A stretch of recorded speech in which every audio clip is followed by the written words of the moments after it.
మేడిగడ్డలో అసలు ఏం జరిగిందంటే ఇప్పటి నుంచి అంటే అధికారం వచ్చిన తర్వాత కాంగ్రెస్ పార్టీ 3 దఫాలుగా వెళ్ళి ప్రజలకు అంటే మేడిగడ్డ పని అయిపోయింది, మేడిగడ్డ కూలిపోతుందని చెప్పే ప్రయత్నం చేశారు. బట్ ఈరోజు వాటన్నిటిని కూడా పటాపంచలు చేయడానికి ఈ రోజంతా కూడా బీఆర్ఎస్ పార్టీ నుంచి అంటే ప్రతిపక్షము బృందాన్ని కేటీఆర్ ఆధ్వర్యంలో తీసుకెళ్తున్నారు మేడిగడ్డకు. అలాగే మీడియా మిత్రులు కూడా వెళ్తున్నారు. సో ఒకవైపు అవహేళన చేస్తున్నారు అధికార పార్టీ. ఏం చేస్తారు మేడిగడ్డ పోయి అంటే వాళ్ళ భాషలో మనం చెప్పలేక కానీ మేడిగడ్డలోకి పోయి ఏం పిక్తారనే మాటలు కూడా మాట్లాడుతున్న వైనం చూస్తున్నాము.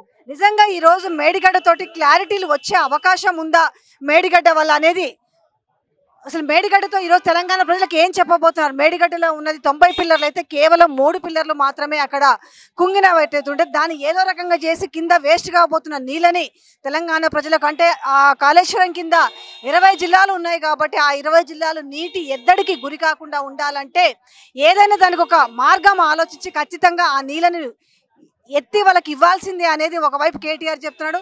సో ఈరోజు మనం అటు కేటీఆర్తో కూడా మాట్లాడించాం. అలాగే సీనియర్ లీడర్ అయిన పోచం శ్రీనివాస్ రెడ్డి గారు కూడా చెప్పారు దీనికి రాజకీయాలు తగదు.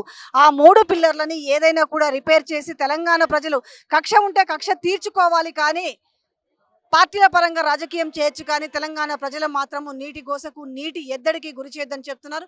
సో మొత్తానికైతే వీళ్ళు బస్సుల ద్వారా బయలుదేరారు. మేడిగడ్డ పోయిన తర్వాత నిజంగా ఎలాంటి క్లారిటీలు ఇవ్వబోతున్నారు తెలంగాణ ప్రజలకు? వీళ్ళు వెళ్ళిన తర్వాత అయినా కూడా మేము కూడా చెప్తాము, ఒక ఎక్స్పర్ట్స్ టీమును పెట్టేసి అలాగే కమిటీ కూడా వేయాలని చెప్తున్నారు. మరి మేడిగడ్డ అంశం ఎక్కడికి చేరుతుంది? ఇంకా రాజకీయం చుట్టూ తిరుగుతుందా? నిజంగా తెలంగాణ ప్రజలకు మేలు జరుగుతుందా లేదా అనేది చూడాలి.